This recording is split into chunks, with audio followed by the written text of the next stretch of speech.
കവിഞ്ഞൊഴുകി വരുന്ന പ്രവാഹം. ഓ ഹല്ലേലൂയ. നിനക്കെതിരായി കവിഞ്ഞ് നിന്നെ മുഖൂടം കടന്നു വരുന്ന യേശുവേ സ്തോത്രം. അവേ, ഇന്ന് പകല് ദൈവം കൽപ്പന കൊടുക്കുക. യേശുവേ സ്തോത്രം. സ്വസ്ഥപ്പെടുത്തിക്കൊണ്ട് നിന്റെ നന്മ കുടിച്ചു കളഞ്ഞുകൊണ്ട് യേശുവേ ചിതറിക്കുമ്പോൾ നിന്റെ തലമുറ ഇല്ലായ്മ ചെയ്യുമ്പോൾ കുടിച്ചു കളയാൻ പോരാടുന്ന ശക്തിയോട് ദൈവം പറയുക, അവനെ ഞാൻ ഉണക്കാൻ പോകുക. യേശുവേ സ്തോത്രം. നിന്നെ ഞാൻ ഉണക്കാൻ പോകുക. യേശുവേ ഹല്ലേലൂയ. അവേ, എന്നിട്ട് പറഞ്ഞതല്ലതാ, അയ്യോട് ഉണങ്ങിപ്പോകാൻ പറ്റില്ല. നിന്റെ നദികളെ നദി കൈവഴികളായിട്ട് കടന്നു വരുന്ന ചില ഒഴുക്കുകൾ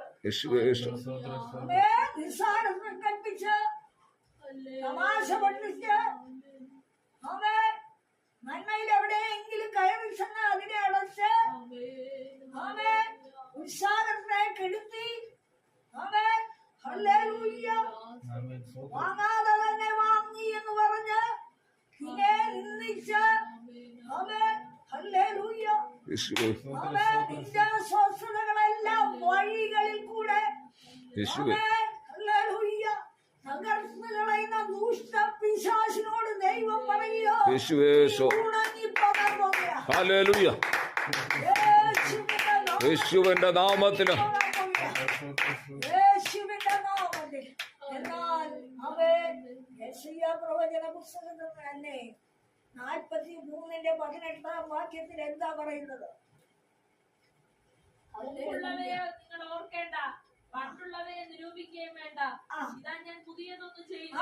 നിനക്ക് വേണ്ടി പുതിയതൊന്നും അവൻ ചെയ്യാൻ പോകുക. യേശുവേ സ്തോത്രം. നിനക്ക് വേണ്ടി അവൻ പുതിയതൊന്നും ചെയ്യാൻ പോകുക. ഹല്ലേലൂയ. നിന്റെ ആവശ്യം എന്തോ, നിന്റെ ആഗ്രഹം എന്തോ, നിന്റെ വഴി എന്താ, നിന്റെ അനുഭവം എന്താ, നീ ഇതുവരെ കണ്ടിട്ടില്ലാത്തതൊന്നും അവൻ ചെയ്യാൻ പോകുക. ഹല്ലേലൂയ. യേശുവേ അനുഭവിച്ചുകൊണ്ടിരിക്കുന്ന സങ്കടങ്ങളുടെ നടുവിൽ, യേശുവേ നീ അനുഭവിക്കുന്ന തടസ്സവാദങ്ങളുടെ നടുവിൽ, നീ അനുഭവിച്ചുകൊണ്ടിരിക്കുന്ന എതിരുകളുടെ നടുവിൽ, യേശുവേ സ്തോത്രം. നിന്റെ നന്മ മുടക്കിയവരുടെ നടുവിൽ, നിന്റെ സ്വസ്ഥത കെടുത്തിയവരുടെ മുമ്പിൽ ദൈവമാവേ ഞാൻ പുതിയത് ചെയ്യുമെന്ന് യേശുവേ സ്തോത്രം പറയുന്നു. നിനക്ക് വേണ്ടി ഇന്നു പകലിൽ അവൻ പുതിയത് ചെയ്യാൻ പോകും.